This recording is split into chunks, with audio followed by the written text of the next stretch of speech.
चलिए आज यूपी की जनजातियों के बारे में थोड़ा पढ़ते हैं। यूपी की जनजातियों के बारे में समझते हैं, ठीक है। तो 2011 की जनसंख्या के अनुसार यूपी में 0.6%, 0.6% आपकी टोटल जनजातियाँ हैं। कितनी है? 0.6%, इसको ध्यान रखिएगा। 2011 की जनसंख्या के अनुसार कुल जनजाति कितनी है? 0.6% है, ठीक है। और जो जी की पूछ सकता है किस जिले में जनजाति रहित है, जनजाति नहीं है रहती है, वहाँ पर अयोध्या और जालौन 2 जिले हैं। अयोध्या है और जालौन है जहाँ पे क्या नहीं रहती है, जनजाति नहीं पाई जाती। अयोध्या में और जालौन में जनजाति नहीं पाई जाती है। तीसरा प्रश्न समझिएगा, 2011 के अनुसार सर्वाधिक व सबसे कम शेड्यूल्ड ट्राइब आबादी व प्रतिशत वाला जिला, सबसे अधिक व सबसे कम जो जनजाति कहाँ पाई जाती है? सबसे अधिक आपकी सोनभद्र में, नंबर्स में भी और परसेंटेज में, दोनों में आपको सोनभद्र, और आपको सबसे कम की बात करते हैं तो बागपत, ठीक है। सबसे ज़्यादा आपका सोनभद्र जाता है, सबसे कम कहाँ जा रहा है? बागपत में जा रहा है, ठीक है। पहली बार 1967 में जो सूचीबद्ध की गई हैं 5 जनजातियाँ इस प्रकार हैं। कौन कौन सी जनजातियाँ थोड़ा समझ पाते हैं? थारू, देखिए 1967 में पहली बार 5 जनजातियों को, पहली बार पूछ सकता है कि पहली बार क्यों किया गया आपको, ठीक है। तो पहली बार 1967 में 5 जनजातियों को, ठीक है, 5 जनजातियों को आपको सूचीबद्ध किया। इसमें क्या है? थारू, बुक्सा, जौनसारी, थारू जनजाति, बुक्सा जनजाति, जौनसारी, ठीक है। फिर आपका भूंटिया और राजी, ठीक है। तो थारू जनजाति हो गया, थारू, बुक्सा, जौनसारी, भूंटिया और राजी, ठीक है। तो एक बार और समझे, थारू, बुक्सा, जौनसारी, भूंटिया और राजी, थारू, बुक्सा, जौनसारी, भूंटिया और राजी, ये 5 जनजातियाँ जो हैं इनको 1967 में शामिल किया गया। मान लो कोई क्वेश्चन दे देगा कि भाई इनमें से बताए कि कौन जनजाति जो है जो 1967 में ही शामिल हो चुका है, ठीक है। अब तो उत्तर प्रदेश में 16 जनजातियाँ हैं, टोटल 16 जनजातियाँ हैं, लेकिन मात्र पहले पाँच ही 1967 में पहली बार किया गया था। पहले थारू, बुक्सा, जौनसारी, भंटुआ और राजी, ठीक है, भूंटिया और राजी।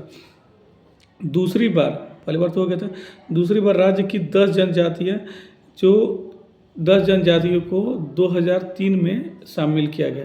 ट्राइबल एरिया में आपका 2003 में 10 जनजातियों को शामिल किया गया, ठीक है। उसके बाद हमारे पास 2003 में 10 जनजाति के बारे में थोड़ा पढ़ते हैं, क्या समझता है कि गोंड जनजाति, गोंड जनजाति होता है, वो कहाँ पाई जाती है? आपको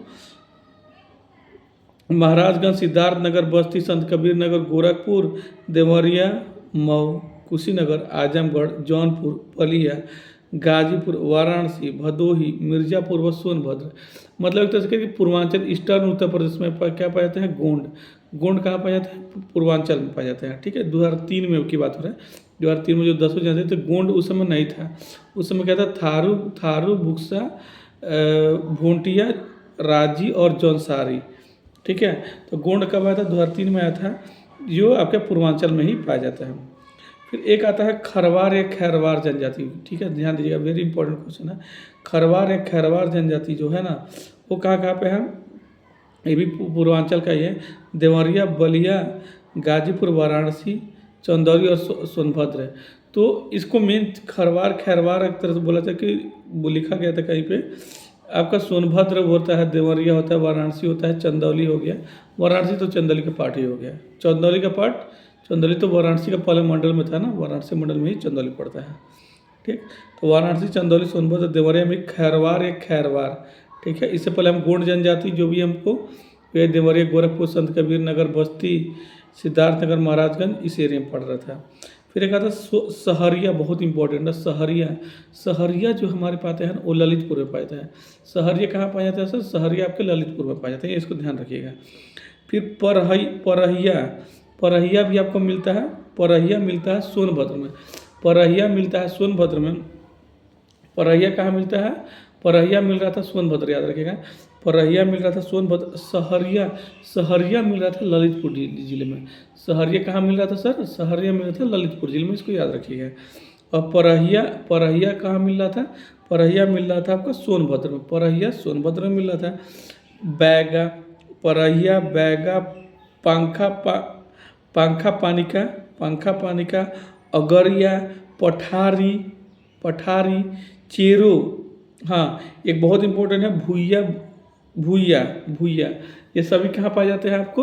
ये सभी आपके सोनभद्र में पाया जाता है। सोनभद्र की बात समझते हैं हम। अब ललितपुर में सरहिया पाया जाता है। सोनभद्र में परहिया, परहिया, बैगा, परहिया, बैगा, पंखा पानी की, पंखा पानी का, परहिया, बैगा, पंखा पानी का, अगरिया, अगरिया भी पाया, अगरिया, पठारी, चेरो, अगरिया, अगरिया, पठारी, पठारी, अगरिया, पठारी, चेरो, याद रखिएगा। परहिया, परहिया, परहिया, बैगा, पंखा पानी का, पंखा पानी का, अगरिया, अगरिया, पठारी, पठारी होगा, चेरो, अब भूइया। ये सभी आपको सोनभद्र जिले में पाए जाते हैं।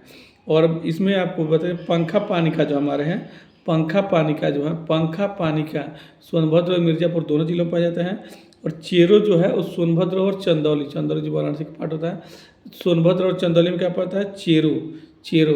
और भूइयाँ जो है, भूइयाँ केवल सोनभद्र में, पठारी केवल सोनभद्र में, अगरिया केवल सोनभद्र में, ठीक है। बैगा केवल सोनभद्र में, परहिया केवल सोनभद्र में, सहरिया ललितपुर में, ठीक है। खरवार हम आपको बताए थे कि वाराणसी, चंदौली, देवरिया, गाजीपुर, बलिया, सोनभद्र, इन सब में खरवार भी पाया जाता है। और गोंड जनजाति भी पूर्वांचल के जिलों में पाया जा रहा था, ठीक है। तो ये हमारी 10 जो 2003 में सूचीबद्ध किया गया था। इससे पहले हमने 1967 में 5 जो था, कौन कौन सा था? थारू, बुक्सा, जौनसारी, भोंटिया और राजी, ठीक है। 0.6% था। और जो एक बात अनुसूचित जनजाति रहित अगर बात किया जिसमें नहीं है तो अयोध्या और बागपत हो गया, अयोध्या और जालौन, अयोध्या और जालौन सबसे ज़्यादा अगर सोनभद्र में है, सबसे कम लोग कहाँ पे है? जालौन में है, ठीक है। समझ पा रहे हैं। और ये जनसंख्या की अगर बात करते हैं जनसंख्या की दृष्टि से सबसे ज़्यादा अगर कौन सा है तो गोंड जनजाति, गोंड, उसके खरवार आता है, उसके बाद आता है थारू। तो गोंड जनजाति हमारे पूर्वांचल के क्षेत्र में पड़ रहा था। खरवार भी थोड़ा पूर्वांचल के क्षेत्र में पड़ता है, सोनभद्र चंदौली में भी जाता है, ठीक है। और एक पड़ रहा था थारू जनजाति, ठीक है। तो ये आपकी तीनों जनजाति क्या है आपको ये जनसंख्या, तो सबसे ज़्यादा आपके गोंड, उसके बाद खरवार, उसके बाद थारू जनजाति, ठीक है।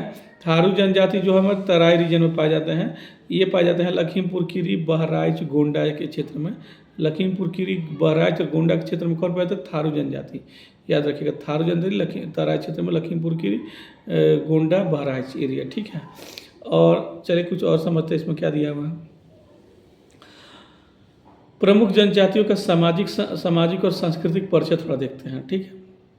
अपने को किरात वंशीय कहने वाले थारू निवास, अपने को थारू जनजाति अपने आप को किरात वंशीय कहते हैं। थारू जनजाति अपने को क्या बोलते हैं? किरात वंशीय बोलते हैं, याद रखिएगा।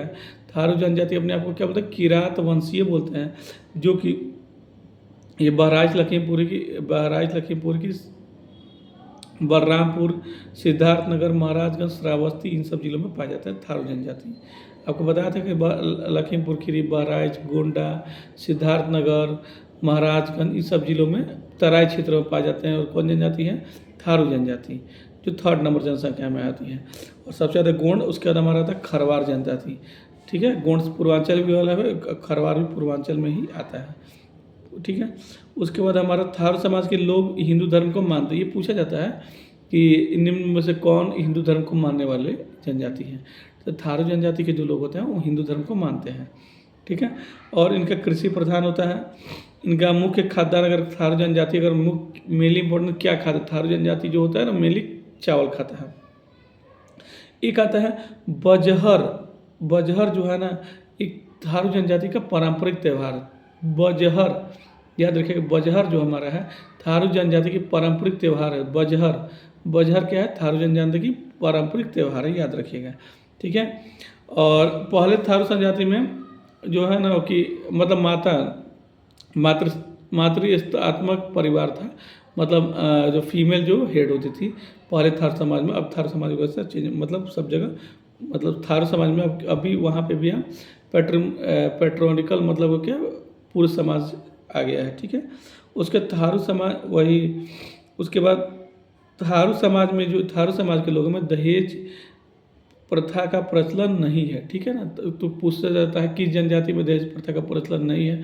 थारू जनजाति हिंदू हिंदू मानते हैं, चावल इनको खाना पसंद है, कृषि प्रधान है। ठीक है, ये समझ पर ये सब थारू जनजाति है जो हमारे गोंडा, बहराइच, लखीमपुर खीरी, श्रावस्ती, महाराजगंज के एरिया में पाए जाते, तराई क्षेत्र में पाए जाते हैं। ठीक है, और इनका पारंपरिक त्यौहार अभी बताया था बजहर। बजहर आपको क्या बताया गया था, पारंपरिक त्यौहार। ठीक है, ध्यान दीजिएगा। और थारू जनजाति के गोत्र भी कुछ बताया गया है यहाँ पे। बड़वायक, मान लो कि कहीं पूछा जाता है तभी इस बुक में लिखा हुआ है। तो बड़वायक, बंठा, रावत, वृत्तिया, महतो, डहैत। ठीक है, बड़वायक, बंठा, रावत, वृत्तिया, महतो व डहैत जो हमारे थारू जनजाति के गोत्र बोले जाते हैं। ठीक है, थोड़ा अंदर के बाद होगा। उसका बुक्सा व भुक्सा जनजाति, अभी बात हुआ था ना बुक्सा जनजाति की। ठीक है, जो थारू जनजाति, थारू, बुक्सा, जौनसारी, भोंटिया और राजी, ये 5 जनजाति को 1967 में शामिल किया गया था, 1968 में। तो हम इसी की बात करते हैं। बुक्सा जनजाति जो हमारा है ना, वो कहाँ निवास करते हैं। तो बुक्सा जनजाति ये बिजनौर और आगरा के क्षेत्र में, बिजनौर और आगरा के क्षेत्र में कौन सी जनजाति पाई जाती है, बुक्सा। बुक्सा जो जनजाति पाई जाती है, बुक्सा जनजाति बिजनौर और आगरा के क्षेत्र में पाई जाती है, इसको ध्यान रखिएगा। ठीक है, तो बुक्सा जनजाति कहाँ पाई जाती है सर बताइए, तो बिजनौर और आगरा के क्षेत्र में। ठीक है, समझ पाते हैं। उसका हिंदी भाषी बुक्सा हिंदू धर्म को मानते हैं, ये भी हिंदी बोलते हैं। बुक्सा धर्म, बुक्सा जनजाति जो आगरा और बिजनौर में पाए जाते हैं, ये हिंदी बोलते हैं। और इनकी पूज्य देवी, हिंदू धर्म को मानते हैं, पूज्य देवी कौन है, चामुंडा देवी इनकी पूज्य देवी है। ठीक है, और इनका जो बोलता है ना कि बुक्सा देवी, बुक्सा के लोग का जो संबंध है पतवार राजपूत वंश से है। किससे है, पतवार राजपूत वंश से। ये पूछा जा सकता है कि पतवार राजपूत वंश से किस जनजाति का संबंध है, तो हमारा कौन है, बुक्सा। बुक्सा जनजाति का संबंध, हमारा बुक्सा जनजाति का संबंध जो हमारे उत्तर प्रदेश की है, तो उसकी संबंध क्या है, पतवार राजपूत वंश से है।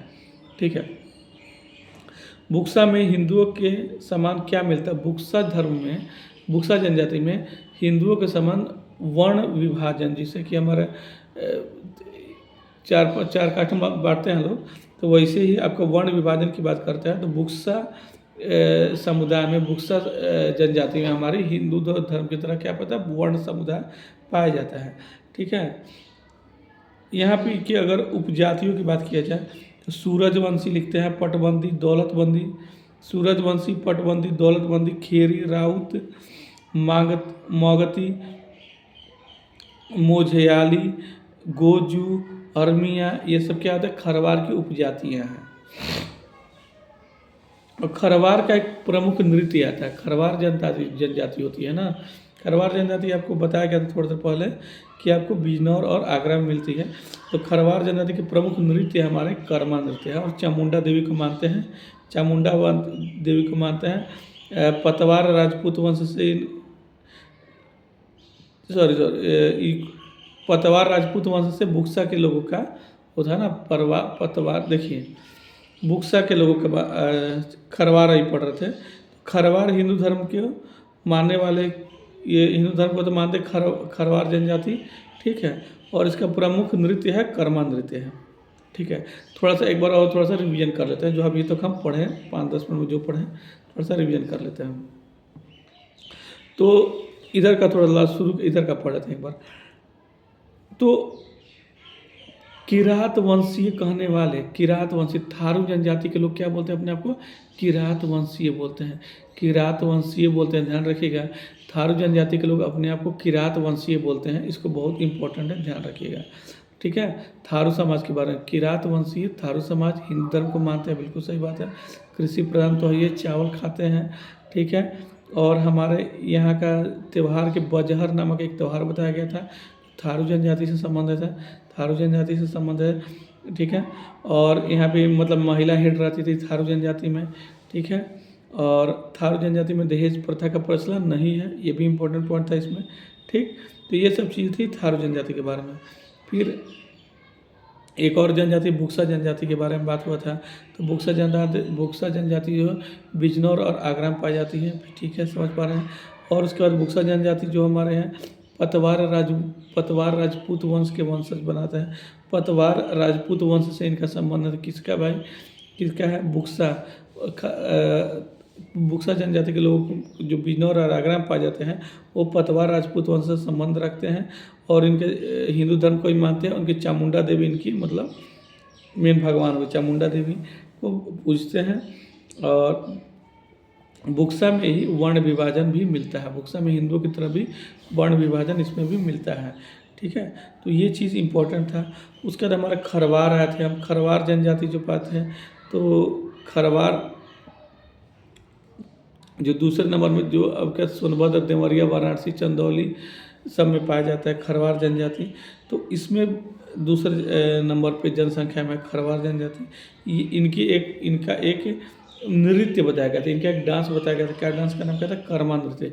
खरवार जनजाति का नृत्य का नाम क्या था सर, बताइएगा? क्या नृत्य था? कर्मा नृत्य जो था ना, वो हमारा कर्मा नृत्य था, वो खरवार जनजाति की खरवार जनजाति के लिए था। ठीक है, उत्तर प्रदेश, उसके बाद समझिए, उत्तर प्रदेश के अनुसूचित जाति विकास निगम द्वारा सैनिटरी स्मार्ट योजना 2001 और 2 में लाया गया था।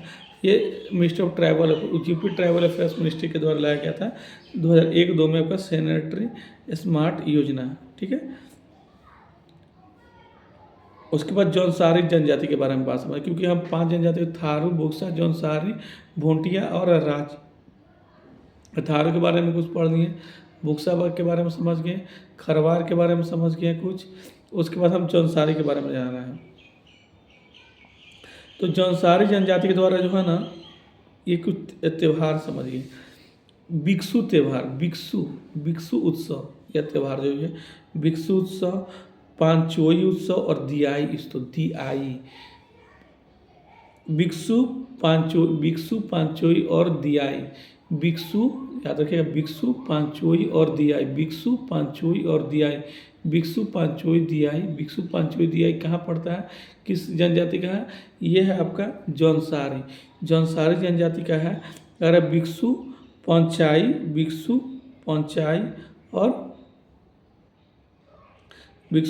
और दियाई। भिक्षु, पंचाई और दियाई कहाँ है? जौनसारी। और जौनसारी, भिक्षु, पंचाई और दियाई जो मना रहे हैं, तो ये लोग हिली एरियाज में रहते हैं। ठीक ना, एकदम northern border of Uttar Pradesh में ये लोग रहते हैं। ठीक है, तो भिक्षु, पंचाई और दियाई हमारे जौनसारी समाज के द्वारा ये किए जाते हैं। इसके बाद आपको देखते हैं क्या दे रहा है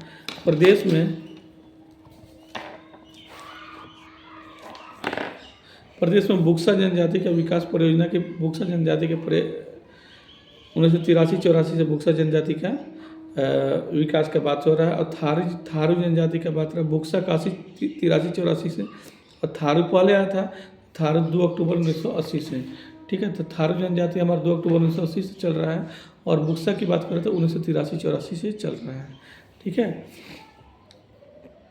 तो 2011 के 0.6% मतलब कितना होता है, ये पूछा जा सकता है कि 11,34,273 जो होगा ना, वो 0.6% मतलब जो भी जनसंख्या का प्रतिशत हो गया, बात हो रहा था यहाँ पे। ठीक है, और भारत सरकार द्वारा पहली बार बताया गया था 1967 में 5 जनजातियों को थारू, बुक्सा, भोटिया, जौनसारी और राजी को शामिल किया गया। ठीक है, और 2003 में प्रदेश की 10 जनजातियों, गोंड देखिएगा, गोंड भी, धुरिया, नायक, ओझा, पठारी, राजगोंड, ये सब गोंड में ही आता है। फिर खरवार, सहरिया जो ललितपुर का था, परहिया, बैगा, पंखा पानिका, अगरिया, पटारी। ठीक है, अगरिया पठारी जो सोनभद्र में मिलते हैं। अगरिया पठारी याद रखिएगा। अगरिया, पटारी, चेरो, भूइयाँ, भुनिया, ये सब कहाँ मिल पाते हैं, कहाँ मिलते थे ये सब मिलते थे सोनभद्र में। देखिए, ये बताया था थोड़ा सा पहले कि गोंड जो हमारे हैं पूर्वांचल मिलते थे, खरवार जो हमारा भी पूर्वांचल, देवरिया, गाजीपुर, बलिया, वाराणसी, चंदौली, ये सब क्षेत्रों पर सोनभद्र में भी थोड़ा सा मिलते हैं। ठीक है, सरहिया की बात करते हैं।